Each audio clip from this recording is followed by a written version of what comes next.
Dengan diri saya, dengan sesama saya, dengan ke atasnya saya, termasuk sampai ke atas sekali kepada Tuhan, maka saya menemukan yang namanya harmoni atau damai itu. Jadi kalau kita bicara konteks bagaimana saya bisa di tempat kerja itu bisa punya suatu hubungan harmonis dengan orang lain, tentu pertama-tama saya mulai dengan diri.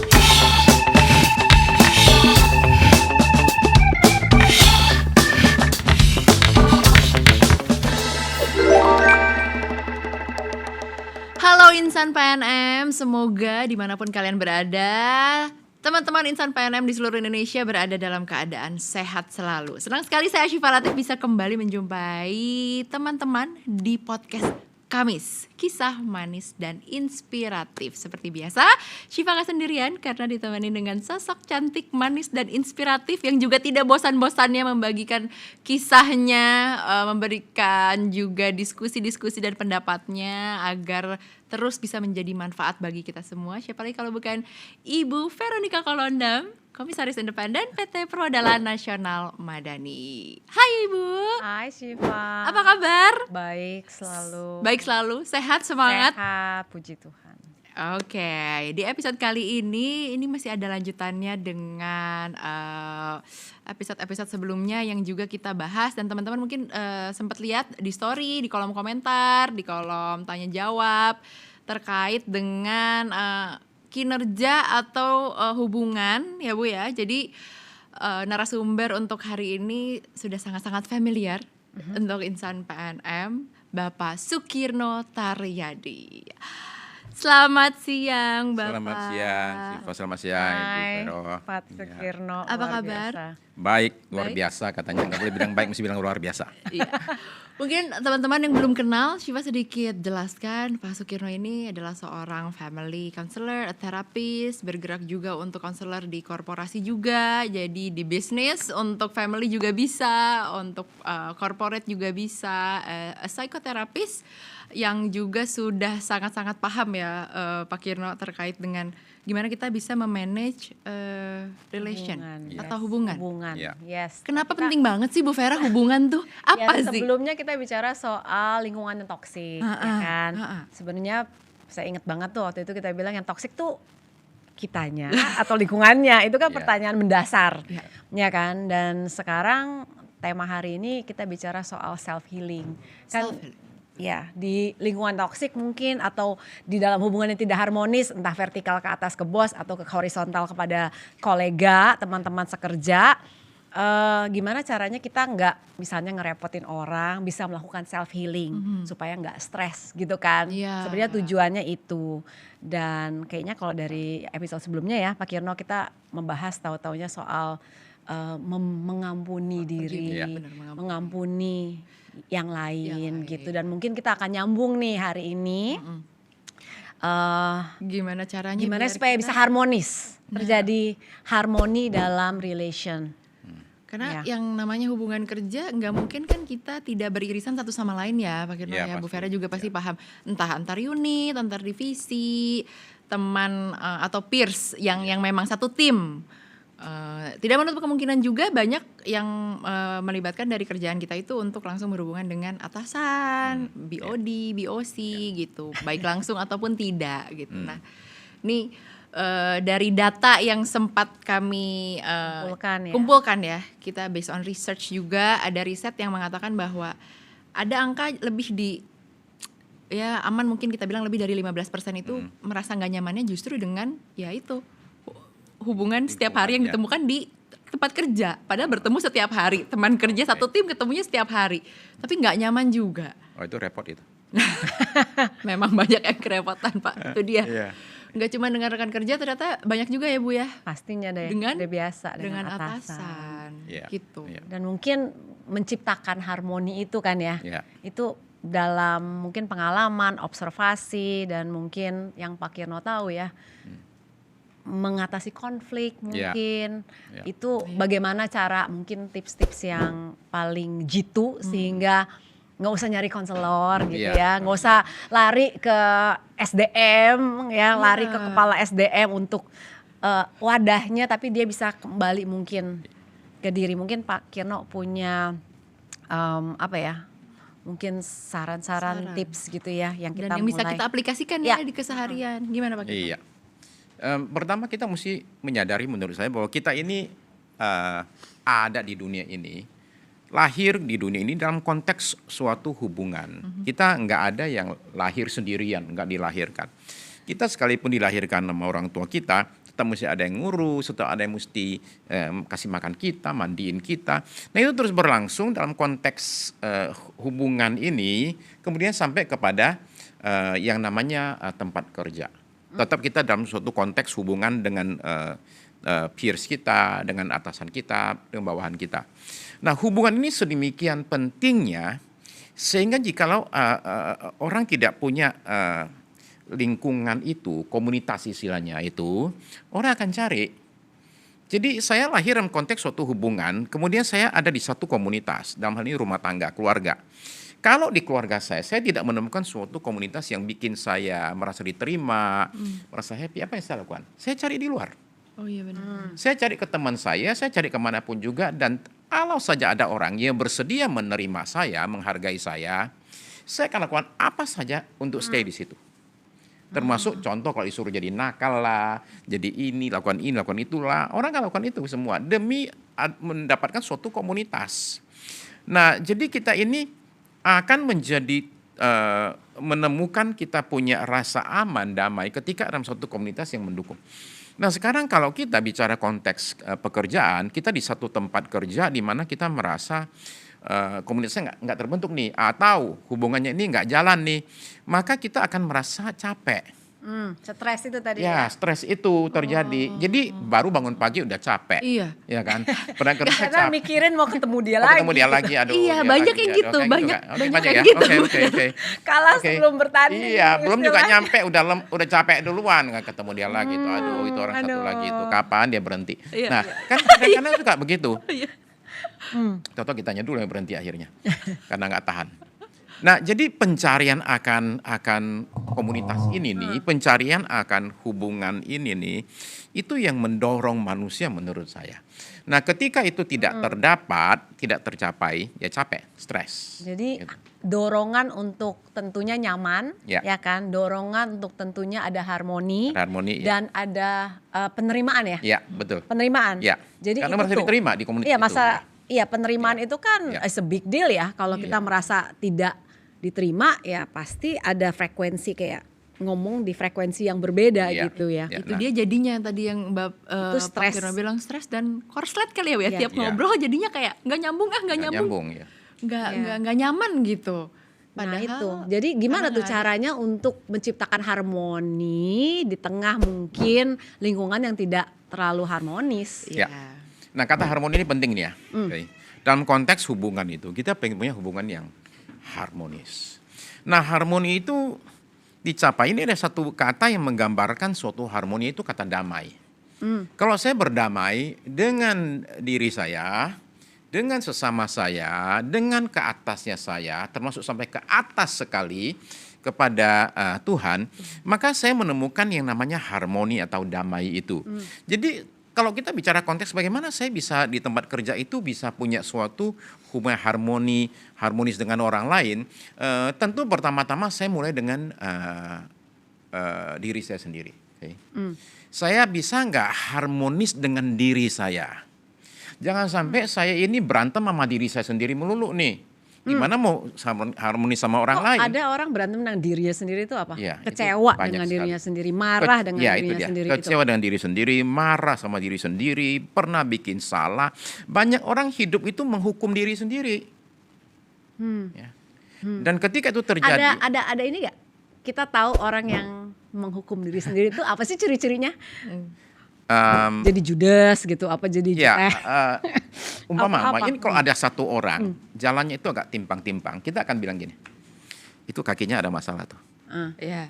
Nah, begitu juga kita bisa lihat seseorang dari kelakuannya dan mengatakan ini jiwanya ada masalah nih. Oh, perilaku. Perilaku itu kan simptom berarti ya, Simptomnya simptom dari menunjukkan jiwa bahwa yang tidak ini sehat. orang ada yang nggak beres ini dalam jiwanya. Gitu. Oh, oke. Ketahuan. Seperti apa tuh Ya. contoh pengen? Ya, contoh paling simpel ya kalau seorang itu marah-marah, pemarah. Oh, Ya. dikit-dikit marah. Iya, jadi jangan gampang bilang itu. kesentil. Biasa orang suka bilang gara-gara darah tinggi saya kumat lagi. Sama sekali bukan. Oke, ya. Apalagi awal kita masih muda tuh masa darah tinggi umur Iya, 18, ya kan? Ya, jadi ada contoh yang kita bicara terakhir kali, orang-orang yang blaming, orang-orang yang placating dan lain sebagainya itu kan seringkali itu di dalam dirinya itu ada hal tertentu yang membuat dia menjadi demikian. Nah, tapi dalam konteks kita bicara berdamai dengan diri sendiri adalah bahwa seringkali ada orang contoh dulu pernah bikin salah. Waktu kecil pernah bikin salah. Dan itu diingat sampai bertahun-tahun. Dan dia terus-menerus mainin satu rekaman di otaknya nih. Rekaman kesalahan dia diputar terus. Diputar terus. Jadi dia ingat terus. Ada orang barangkali menolak masa kecil atau masa lalunya. Ya, saya kenal satu orang yang nggak akan ngaku dia asalnya dari kota mana. Jadi dia Karena ada identitas kota itu ada tertentu satu lah, yang konotasi. iya konotasi. Jadi dia nggak akan ngaku saya tahu dia dari kota X. Jadi kemana-mana nggak akan bicara dia dari kota X. Nah, itu orang yang berantem dengan masa lalunya. Ada satu orang Padahal dia lahir di kota apa kan bukan pilihan dia ya. yang pilihan dia. Dan dia tidak bisa memilih Iya, ya. dia- Dan tapi tapi tidak bisa menerima juga. Nggak bisa menerima juga itu. Ya. Beberapa orang berantem dengan hidungnya. Oke. Ya. Kenapa? Satu case yang datang ke ruang konseling adalah seorang yang punya masalah dengan hidung gitu. Dan hidungnya menurut dia kurang ini Kurang dan kemudian itu berkait kepada hubungan dengan Tuhan karena dia merasa Tuhan itu nggak adil. Menciptakan semua orang mancung, dia sendiri kurang.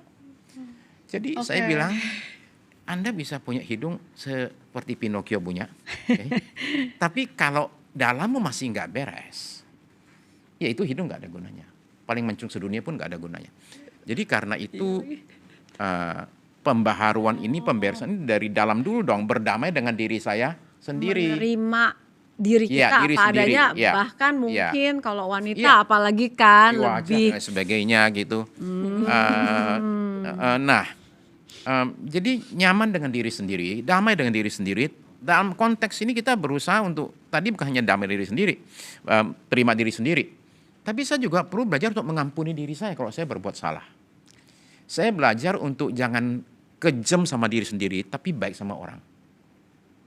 Ada orang sama orang lain tuh baiknya bukan main, sama dirinya kejam bukan main. the worst Contoh. critics ya, Iya, orang the worst bilang tuh critic ya, itu you are is in your me. worst critic. Contoh orang perfeksionis, ya.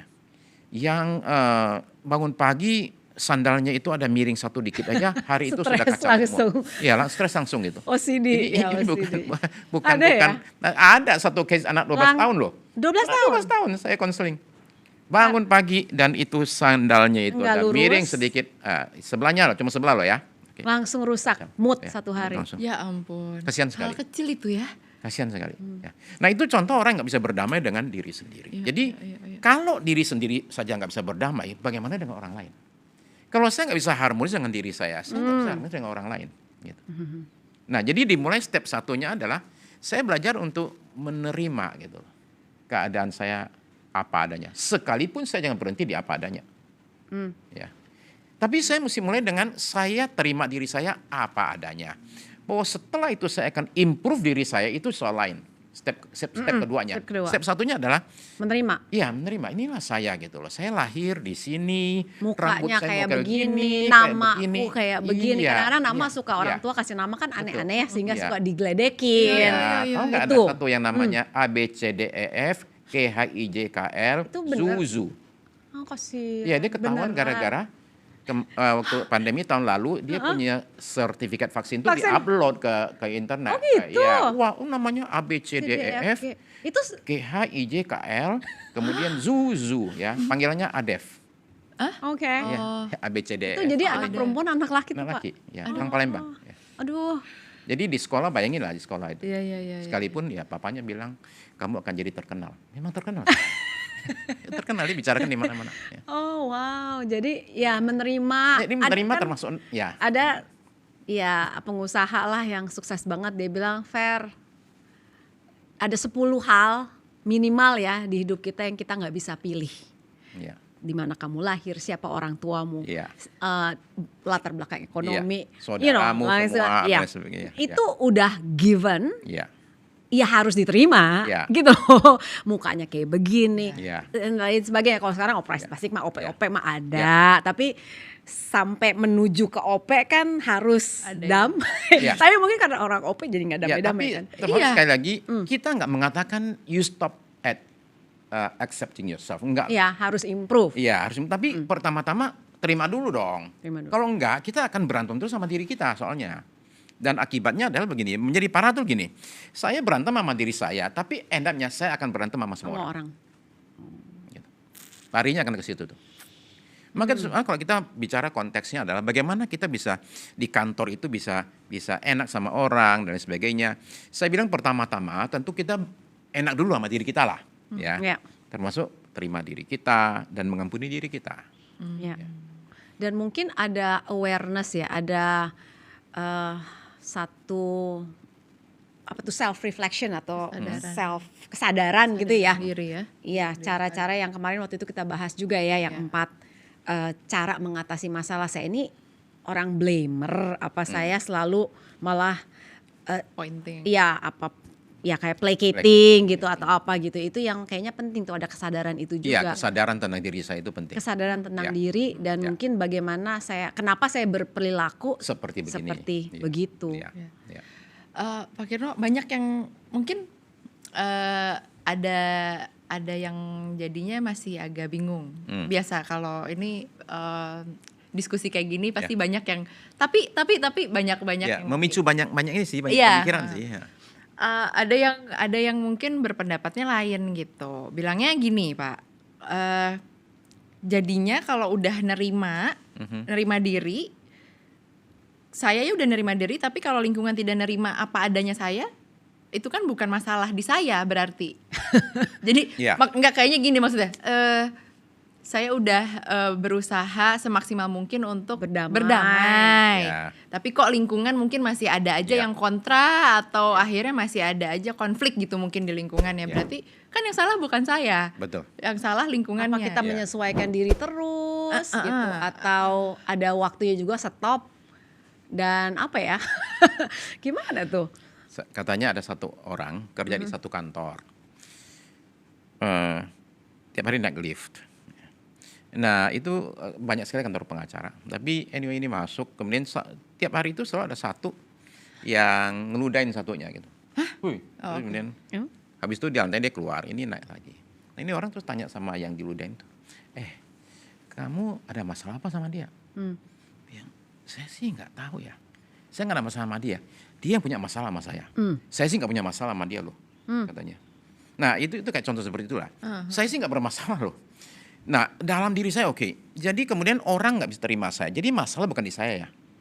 Ya. Oke. Masalah orang lain. Iya. Nah saya tentu dalam konteks hubungan sama orang lain kita sadar itu dua pihak. Iya. Saya mau baikan. Tapi kalau kamu nggak mau ya nggak akan terjadi. Tapi paling tidak ya saya berusaha melakukan apa yang saya bisa supaya hubungan jadi baik. Bahwa nanti nggak terjadi itu di luar kemampuan saya. Di sini orang perlu menerima keterbatasan diri, bahwa ada hal tertentu kita nggak bisa lakukan. Kita nggak bisa maksa orang. Keterbatasan teman juga. Saya tidak bisa maksa orang untuk suka sama saya. Nah mari kita terima itu. Jangan maksain gitu. Ini kembali ke yang dulu kita bicara managing expectations gitu. Jangan berharap semua orang kalau saya datang ke sini semua orang harus baik semua, manis semua terima saya. Enggak, dunia enggak begitu. Akan ada 1-2 orang yang kita nggak cocok, 1-2 orang yang nggak happy sama kita. Dan saya harus oke dengan itu gitu loh. Bahwa kalau saya di kantor ada tim saya 15 orang, mungkin ada 1-2 yang gimana? Yang begitulah menjadi tantangan tersendiri dan saya harus oke dengan Kalau itu. orang bilang ya, ini gara-gara chemistry nggak Ya. cocok. Sejauh mana sih emang sebenarnya peranan chemistry, atau kalau orang pakai kalimat chemistry nggak cocok itu maksudnya apa ya? Chemistry itu gini loh, saya ketemu kamu tuh saya ngeklik gitu loh. Kayaknya cocok ngomong Iya, sama kamu. itu kan given juga ya. Ya, given. Itu kayaknya atau memang terjadi? Kan Menurut saya chemistry itu bisa dibangun. Chemistry bisa dibangun, jadi Iya. bukan yes or no situation ya. Enggak. Jadi Itu bisa dibangun. bangun dengan usaha. Iya, dengan intinya. usaha. Berusaha untuk dialog, diskusi, komunikasi, menemukan kesamaan. Oh, Lama-lama terjadi kok. compatibility. Ya, Jadi oke lah. kompatibilitas, Iya, kesamaan, iya. menemukan Di situ. kesamaan itu. Iya, Ya, iya. ya. Mungkin hobinya sama, suka Iya. makan apa, hal-hal yang remeh gitu kali Betul, ya. iya. Jadi ada chemistry. Iya. terbangun dari Kadang-kadang chemistry kan lebih gampang kalau banyak kesamaannya. Oh, kampungnya sama ternyata, Oh, ya. kita satu daerah nih. Oke. Gitu. Ternyata ada hal lain lagi yang bikin kita sama, sekolahnya dulu sama mungkin ternyata hobinya nih. juga sama. Mungkin hobinya sama. Chemistry lebih gampang dibangun dari situ. Oke. Gitu. Tapi itu Jadi sesuatu itu yang dibangun. tips juga ya, Ya, berarti ya. bertanya tentang misalnya Sebagai hal apa? tentang keluarga Ya. atau apa ya. Tapi kadang-kadang orang kalau nanya-nanya keluarga baru pertama kali ketemu tuh kayaknya Rasanya gimana dianggap gitu, terlalu interogasi. private. Sensitif gitu. Tapi hobi mungkin nanya hobi dulu kali ya, atau nanya apa, atau warna kesukaan kali, start with Ya, that. ya. Itu membangun harmoni sebenarnya, ya kan, membangun chemistry, membangun harmoni. Tadi Pak Kirno udah bicara soal damai dengan diri sendiri ya. Ya. Lalu damai itu horizontal, Ya. kolega juga dengan vertikal. Ya. Damai dengan Sang pencipta. atasan sampai Sampai ke paling sampai atas. kepada Ya. Tuhan yang Maha Esa, Ya, Sang paling Pencipta atas, itu. ya. Itu Ya. kita tahu dari mana ya kita udah berdamai dengan yang vertikal itu. Kalau bos gampang, lebih gampang ketahuan bos. Kalau dipentung artinya belum damai. Belum. Indikatornya apa? Ya, saya rasa ketika kita bicara konteks spiritual, adalah penting bahwa kita itu, menurut saya indikator yang paling penting adalah saya bisa ibadah, saya bisa berdoa tanpa ada sesuatu kayak ganjelan gitu loh. Karena ada satu orang yang saya tanya, apa kamu bisa berdoa? Dia bilang nggak bisa, saya nggak bisa berdoa. Mau. Dan ketika saya tanya alasannya kenapa, ya saya merasa diri saya kotor. Nah itu kan ada sesuatu penghalang nih dengan ke atas nih, dan relationship dia dengan yang lain juga jadi kacau balau semua. Itu salah satu hal yang juga bisa menjadi penanda. Jadi dia perlu berdamai dulu nih dengan Tuhan nih. Dia perlu berdamai, dia perlu datang memohonkan pengampunan. Dari situ dia terima suatu keyakinan ya. Oh, saya sudah diampuni karena saya sudah minta ampun sama Tuhan. Nah dari situ saya punya suatu harmoni. Intinya adalah begini loh. Kalau di sini ini beres, termasuk sisi spiritual saya, bagian dalam diri saya akan lebih mudah harmoni sama semua orang dimanapun juga.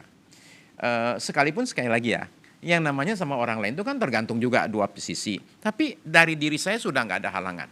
Dan akan lebih gampang untuk saya connect ke orang dan lain sebagainya. Tanpa juga menjadi terlalu sensitif. Jadi kalau istilah saya itu gini, ini tangan saya. Okay? Kalau ini diapain juga nggak apa-apa, nggak berasa. Tapi kalau ini umpama minggu lalu baru saja kepotong nih, diginiin, sakit. saya teriak. Iya. Ya, nah jiwa manusia juga gitu kan. Kalau saya di dalam tuh banyak bekas luka, ditoel gitu, itu nggak sembuh, saya langsung bereaksi gitu. Omongin kata tertentu, saya langsung teriak. Saya baru baca satu orang yang mengatakan kalau bicara soal papa saya langsung bilang, diem, jangan ngomong soal papa saya. Nah itu kan dia bilang sama semua orang saya gitu katanya, nggak peduli siapapun juga, atasan kayak teman kayak, pokoknya kalau bicara papa saya diem, tolong jangan bicara topik itu. Nah itu kan orang yang bagian itu kan sensitif sekali, ditanya saja langsung bereaksi. Gitu. Nah mungkin insan PNM kita juga di sini berpikir ya, trigger words-nya itu apa? Iya. Ada satu kata atau ada satu situasi kali ya, Iya, di yang mana memicu mengingatkan kita atau- terhadap trauma masa Iya. lalu yang tadi luka itu tuh belum sembuh, jadi kayak ketowel. Jadi mungkin mawas dirinya tuh sampai ke situ. Ya, sampai ke situ. Sampai saya perlu menyadari. Nah, cuma masalahnya kan kadang-kadang saya ini nggak tahu nih. Saya cuma tahu bahwa saya itu pokoknya kalau bicara itu saya ngamuk itu aja. Iya. Ya, dan saya Terpicu akhirnya sampai jadinya emosi gitu. emosi Iya. betul. Dan saya nggak tahu, kadang-kadang saya nggak tahu kenapa gitu. Iya. Tentu diharapkan tuh begini. Ketika saya belajar terapi pada tahun 2000 itu, salah satu yang kami pelajari adalah bagaimana melakukan self counseling. Ah, Ya. itu dia. Bagaimana caranya kamu tuh nolong diri Konsel sendiri. diri sendiri ya. Jadi kita dikasih tahu begini, Anda ini mau nolong masalah orang, tolong masalahmu sendiri juga agak beres ya. Jangan sampai kamu punya masalah lebih gede daripada yang Orang datang dengan masalah malah diomelin. Dianya sendiri belum beres, Dia sendiri masalahnya belum beres. gimana? Ya. Iya benar. Ya, sekalipun kita kita mengakui semua kita ada aja yang nggak beres lah, Iya, nggak ada iya, kita yang iya. 100% beres. Jadi saya berusaha untuk sebisa mungkin menolong diri saya, sehingga kayak tadi itu nggak terlalu sering-sering ke HRD gitu dan sebagainya atau ke siapapun juga. Saya memulai dengan saya menyadari diri saya gitu loh, latar belakang saya, trauma saya, sehingga saya karena sadar diri bisa menyembuhkan sedikit sehingga nggak terlalu menjadi Jadi mantranya apa tuh ke diri sendiri kalau misalnya punya pengalaman buruk di masa kecil ya, Iya. trauma, pernah disakiti, Iya. pernah diejek, Iya. itu kan ada triggernya ya, tuh. ada triggernya. Jadi ketika temen ngomong gitu atau bos pakai kata yang sama menyakitkan, ya kan, itu kan langsung ngok gitu ya. Nah itu gimana tuh? How do you calm yourself down? Like Kan kita gimana? Gini, cara- satu kata yang buat saya bikin saya sampai demikian. Contoh deh Bapak mungkin ada kasus gitu. Ada satu kata apa gitu sembuhinnya pakai apa gitu. Pengen tahu. Oke. Ada nggak ya? Ini mesti ingat lagi nih. Mesti ingat-ingat dulu sambil Ini- jalan ini aja. gini, kalau satu kata yang sama buat si A, ya nggak jadi masalah. Buat si B itu sangat apa namanya itu Membangkitkan luka lama. makin gitu luka ya. lama, ya, bikin tersinggung, bikin sakit, bisa bikin nangis dan lain sebagainya gitu. Nah, itu kan sebenarnya indikator, wah ada sesuatu gitu dalam diri saya. Ya. Nah, jadi saya kemudian kalau ingat yang terakhir kita bicara, saya ada satu gambar gunung es itu. Ya. Jadi saya ketika satu kali hadapi suatu situasi di mana saya merasa direndahkan. Dan saya marah sekali, saya ngecek ke diri saya, perasaan saya apa sih, kenapa saya? Nah ini bagian dari namanya emotional intelligence itu, Oh. yaitu saya mesti bisa bedain diri saya. Karena kalau orang ditanya perasaan kamu apa, jawabnya begini, campur aduk.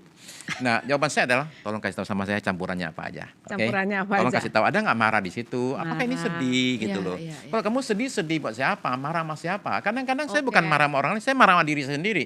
Atau saya marahnya sama Tuhan gitu loh. Jadi saya perlu clearkan, saya ini marah apa, saya ini takut atau apa gitu. Oh itu perlu di-clearkan.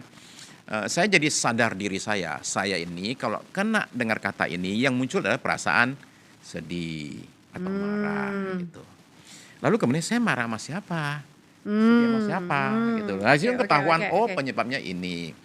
Nah, secara simpel itu gini loh. Setelah saya menemukan orang yang bersalah, oh ini gara-gara si X. Lalu pertanyaannya adalah si X ini mau diapain gitu. Atau perasaan marah saya mau diapain. Nah itu selalu akan kembali kepada forgiveness, pengampunan. Karena obatnya itu cuman pengampunan menurut saya.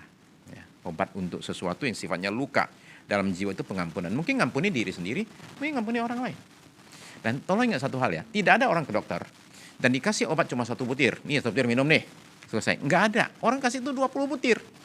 Begitu juga pengampunan, orang tuh nggak pernah kepikiran, oh Anda perlu mengampuni berkali-kali loh, bukan cuma sekali. Berkali-kali. Ya, saya ngampuni kamu sekarang. Nanti besok saya ketemu lagi, saya ingat lagi, aduh sakit lagi nih orang. Ampuni lagi. Saya akan ampuni lagi. Jadi pengampunan itu seperti pil yang diminum tiap kali saya sakit, saya minum. Tiap kali saya sakit, saya minum. Dan Nah. mengampuni waktu itu kita bicara Ya. sebenarnya Buat lebih diri untuk sendiri. kita, Buat diri bukan buat sendiri. dia Ya, gitu. ya. Iya. Nah dalam konteks kita bicara tentang hubungan dengan orang lain itu ya. Oke.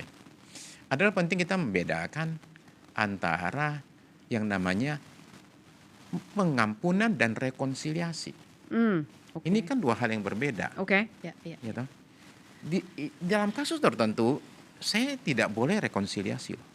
Tidak boleh. Nggak boleh. Tidak boleh. Kok tidak boleh? Iya. Bukannya Sebab pengampunan rekonsiliasi- leading Ya. menuju kepada rekonsiliasi? Enggak selalu. Ya, nggak selalu. Kenapa? Ada kasus tertentu saya mengatakan you jangan rekonsiliasi, bahaya. Oh. Kenapa? Contohnya Karena apa? rekonsiliasi itu, contoh nanti ya. Ya. Rekonsiliasi itu mensyaratkan begini loh. Mama, saya berantem sama si X. Si X bikin saya sakit hati. Hmm. Dia ngata-ngatain saya di kantor, ngejelekin saya lah. Oke, saya sakit hati. Nah, saya mengampuni terus, saya mau berdamai, rekonsiliasi kan. Tetapi pertanyaannya adalah, si X ini sadar nggak perbuatannya? Hmm. Dia ngaku nggak? Dia rasa bersalah nggak? Kalau enggak, itu tambah parah keadaannya loh. Kenapa? Ya. Karena saya datang ke dia itu saya bilang gini, saya mau baikan. Dia bilang, emang ada apa? Kenapa? Lalu saya, kamu kemarin kan ngomong gitu kasar sama saya. Aduh, kamu jadi orang jangan sensi dong. Saya tambah terluka. Iya. Jadi rekonsiliasi itu bikin tambah parah. Kasus-kasus tertentu saya mengatakan jangan rekonsiliasi sebelum kamu ngecek yang kamu ajak rekonsiliasi itu Sudah siap. udah siap belum? Kok dia belum siap, dipaksain. Udah frekuensinya sama Nah, nggak sudah dengan sama belum kita nih? Kalau enggak, jangan. Tambah sakit Kenapa? hati. Tambah rusak hubungannya. Jadi sepihak aja nggak apa-apa ya intinya ya. Kitanya pengampunan beres. aja. Betul, saya beres gitu. Ya, jadi mungkin karena situasi tertentu barangkali ya memang nggak bisa dipertahankan, nggak bisa disambung lagi istilahnya. Ya udah gitu loh. Tidak harus baikan lagi gitu loh. Tapi paling nggak saya ketemu kamu, saya tuh nggak ada lagi ganjelan, nggak ada lagi sakit hati. Ya oke sih, datar aja sih. Tapi baikan ya nggak apa-apa, nggak usah. Gitu. Jadi ini kembali kepada managing expectation lagi ya. Jadi untuk berdamai, untuk damai ya tidak selalu perlu rekonsiliasi. Nggak selalu. Selalu kita berpikir berdamai itu sama dengan Oh iya, jangan rekonsiliasi. disamain. Itu langkah kedua. Oh, oke. Jadi mengampuni diri sendiri, Iya. kita udah menciptakan damai. Ya, Tapi itu internal ya, dalam. ya. Tidak sama dengan rekonsiliasi keluar. Ya, betul. Itu keluar. Jadi itu dua langkah ya. Ya. Dua langkah. Saya ke dalam beresin, kemudian pada waktu yang tepat saya akan keluar. Gitu. Berdamai dengan Perlu nggak pertanyaannya gitu? Apa nggak usah juga nggak apa-apa gitu? Kalau udah nggak matters to me kan, udah nggak perlu iya juga sih, rekon jangan kan ya? dipaksain, betul. Nggak perlu Tapi juga dalam rekon. konteks contoh ya, ini dalam konteks yang saya temui adalah suami istri. Kalau suami istri ya haruslah rekonsiliasi gitu, ya kan? Nah, tapi dalam konteks katakanlah tim kerja, oke? Begitu di tim kerja katakanlah terjadi gesekan dan sebagainya, kemudian saya terluka gitu. Sebenarnya menurut saya kalau memang tim itu sendiri sudah bubar karena sudah selesai tugasnya gitu, proyeknya selesai, Ya udah. ya saya nggak harus selalu mengusahakan saya mesti rekonsiliasi sama si X yang kemarin nyebelin itu loh, ya toh. Iya. Saya nggak harus gitu. Tapi yang penting saya sama dia kalau ketemu ya bisa hai gitu aja sih. Tapi udah nggak ada lagi ganjelan, perasaan jengkel udah nggak ada. Tapi saya nggak mesti rekonsiliasi kayak seperti Ya, gimana ya, gitu. ya. Main sama dia lah, ketemu dia lah, nggak harus sih. Oke. Kembali kepada ekspektasi lah. Ah iya betul. Ekspektasi itu Makanya menurut saya katanya sumber kebahagiaan itu adalah memiliki ekspektasi rendah atau tidak ada ekspektasi sama sekali. Iya, Dan iya. you will be happy. serendah-rendahnya. Ya. Iya. Jangan. Sebab mau tidak mau hidup mesti ada ekspektasi. Saya bangun pagi. Bangun pagi kemudian saya ke kamar mandi kan. Saya buka pintu kamar. Saya tekan itu grendel. Ada nggak ekspektasi? Ada dong. Ada, pintunya kebuka. Iya dong.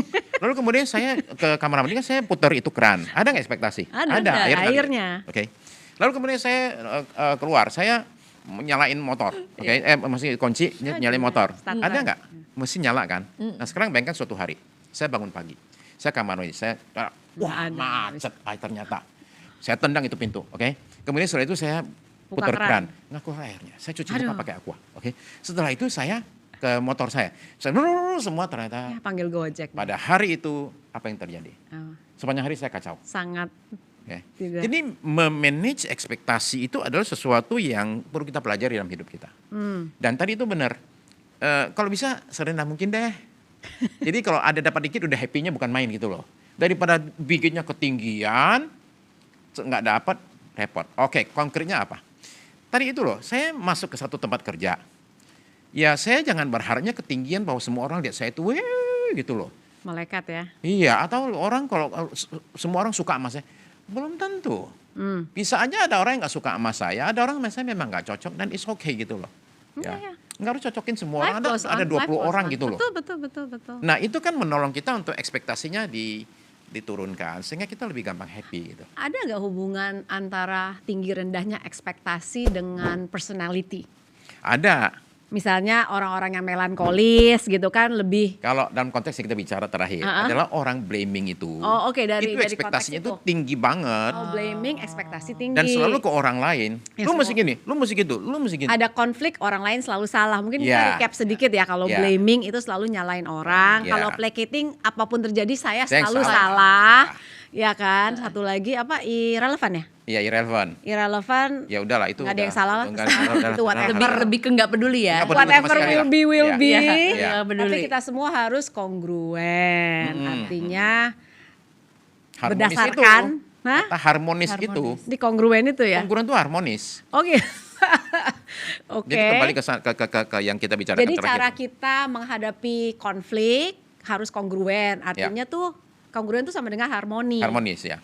Oke, dan harmoni itu dapat dari damai dengan diri Diri sendiri, damai Ya. dengan atas, horizontal, dan itu mulai dari diri sendiri internal. Oh. Nyambung ini Syifa. Harmonisasinya dengan kongruensi yang dari dalam Ya. untuk keluar, ke atas juga Ya. dan sekitarnya gitu. Dan yang aku baru belajar itu ternyata terjadi konflik, ya kita damai minimal dari diri kita sendiri, dan damai itu nggak perlu rekonsiliasi, tergantung situasi. Iya, tergantung situasi lah. Daripada gue tambah sakit hati mendingan nggak usah, tapi Ya. yang penting aku udah oke gitu Ya. kan, itu self healing. Ya, self Ya healing. kayak itu kan betul. self healing. Ya. Aku udah menyembuhkan luka sendiri gitu. Jadi udah nggak matter, udah nggak ngaruh. Iya, mau Orang mau rekonsiliasi terbalik-balik apa di sana enggak. terserah deh Iya. gitu. Yang penting Iya. aku. Jadi Iya. itu memang ada kemampuan untuk refleksi, kemampuan untuk ada sadar diri. Ya, sadar diri, ya. Dan juga itu loh, kemampuan satu lagi tuh naik ke atas, rise above. Iya, rise above. Ya kan? Ya. Jadi Ya. bukan rise above nyombong, Iya, tapi bukan. Iya. melihat kondisi yang penting akunya mungkin sehat gitu kali ya, Iya, secara mental iya, ya. Secara mental sehat. Ya. Iya. Iya. Oke, Pak Kirno, kalau sesuai dengan tema yang dibahas di episode kali ini, stres dan self healing. Sebenarnya bisa dengan berdamai, yang tadi Pak Kirno dan Bu Vera juga sebut berdamai dari diri sendiri. Tapi kan ada nih tadi sempat disebut poin-poin atau level-level stresor yang memang itu udah ada yang dari bawaan, entah Ya. trauma, entah Iya. masa kecil Kepribadian tertentu atau juga. kepribadian Ya. tertentu Ya. gitu ya. Kan nggak banyak juga orang yang harus tahu ya masa lalu kita. Betul ya Pak. Ya. Nah ini ada yang bilangnya gini katanya, kok sekarang jadinya apa-apa sedikit-sedikit saya berasanya butuhnya healing terus. Jadi lagi ngetren soalnya Lagi bahasa ngetren, healing iya. ini. Padahal meaning yang tadi dijelaskan oleh Ibu Vera dan Pak Kirto itu udah jauh mendalam sekali gitu. Kita berdamainya sama Iya. diri sendiri dulu, Iya. bukan yang hanya sekedar ini katanya saya dikit-dikit pergi ke tempat atau mau liburan demi Ya, healing. Iya. Iya. Kalau enggak beli barang baru Iya. yang dulu udah lama tertunda. Ya. Ya, itu Kalau enggak- coping ya, coping. Kalau enggak akhirnya konsumtif dan pergi ke nonton konser. Ya. Akhirnya Cari alasan gitu kali konsumtif Iya. beli barang Iya. dan maksudnya konsumtifnya beli barang yang dulu belum kebeli, yang dulu nggak jadi dibeli dan pergi ke konser sama Ini teman-teman terapi retail Ya, retail terapi terapi. ini. dan liburan ke pulau. Maksudnya Mana lah, jalan-jalan ya, ya jalan-jalan. kemana-mana gitu. Stres dikit ya butuhnya saya self healing atau self reward, itu sama aja enggak atau gimana? Self healing, self reward. Itu gimana? Beda, itu Ibu beda. Vera, Itu Pak Kirno. beda.